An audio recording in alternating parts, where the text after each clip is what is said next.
Okay, so for this video, we're going to talk about reciprocal inhibition, which has a very similar protocol to our post-isometric relaxation technique. Although instead of activating the muscle that we're wanting to relax or stretch, we're going to contract the antagonist. Okay, so we're working with the antagonistic muscle of this group, right, surrounding a joint and an action, and by activating the antagonist, right, it will automatically relax the agonist. Okay, so say our quadriceps are tight. Okay, so these are the muscles at the front of our thigh. We have tight quads.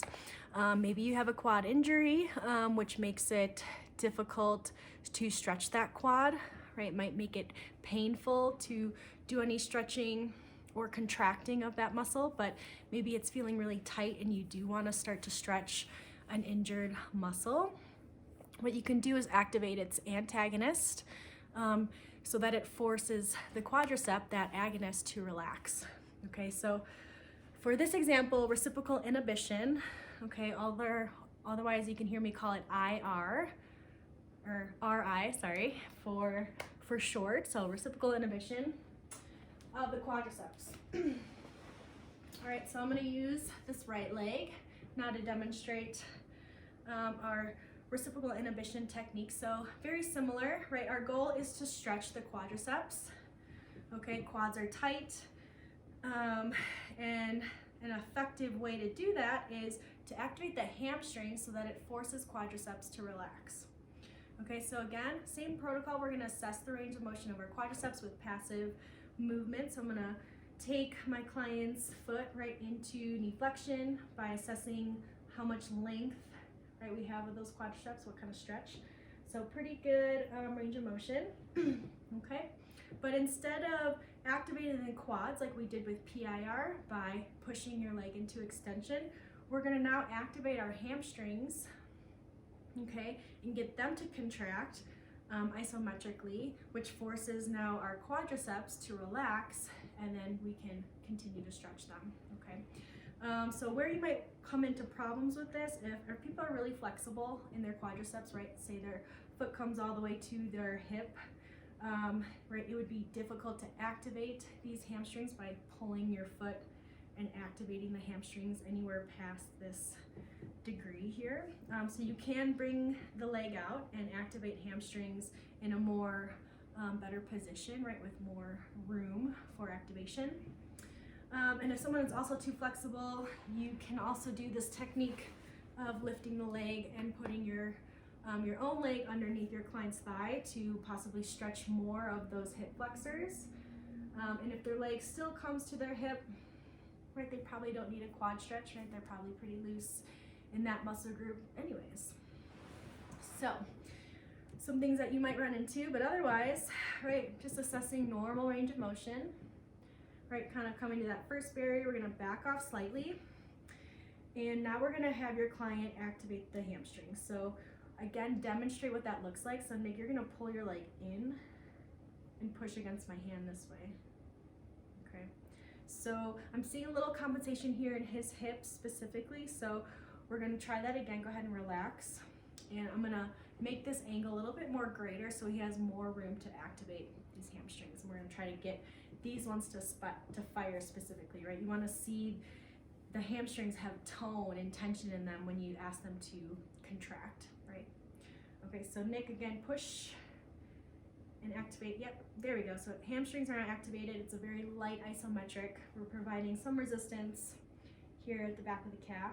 And again, you're holding for 8 seconds.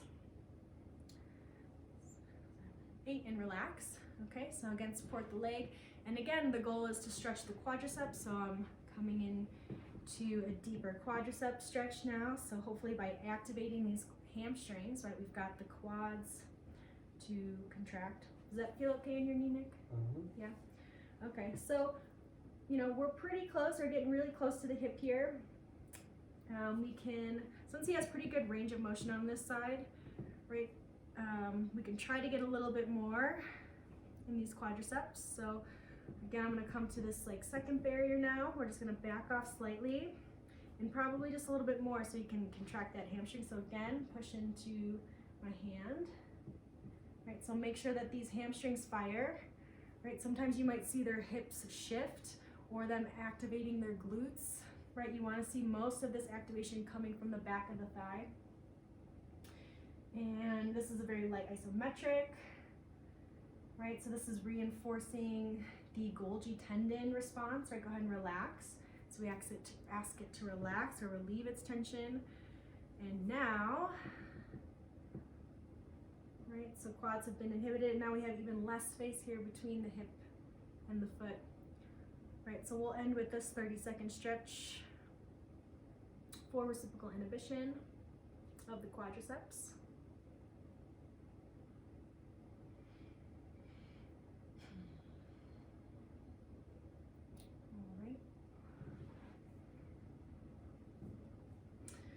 All right, so we have that for the quads. If you're gonna do the hamstrings, right, you would need them to flip over again. So go ahead and flip over for me, Nick. We'll just demonstrate. This is gonna be the reciprocal inhibition technique for the hamstrings.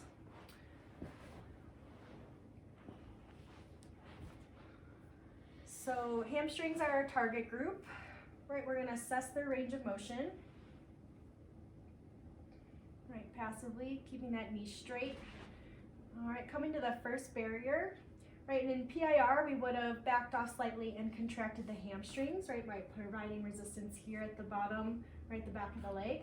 But instead, right, say the hamstrings might have an injury, or maybe we just want them to relax even more so. So we're gonna contract the quadriceps, right, which do knee extension, okay?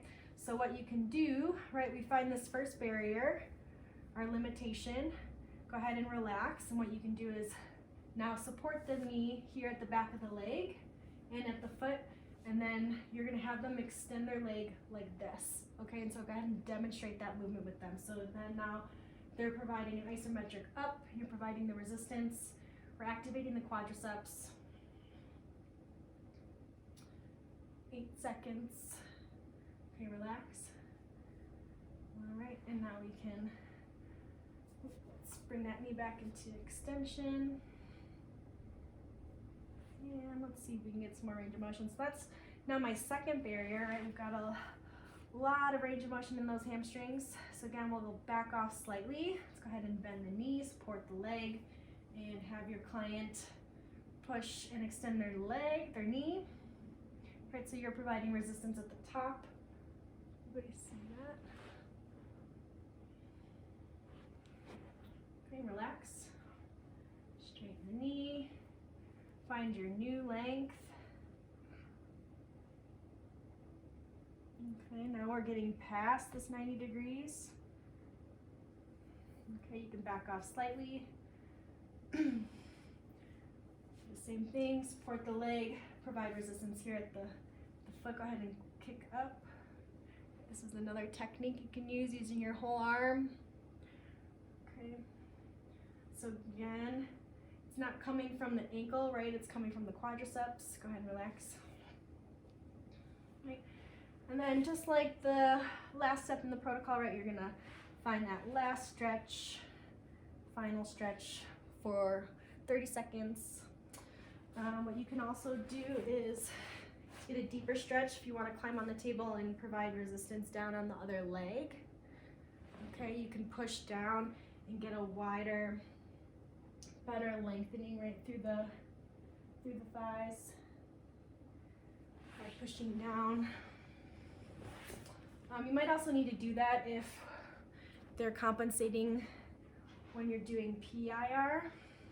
So when you're doing this movement, sometimes the hips shift and you actually see them pushing and contracting their hamstrings down with like their abs and the other part of their body.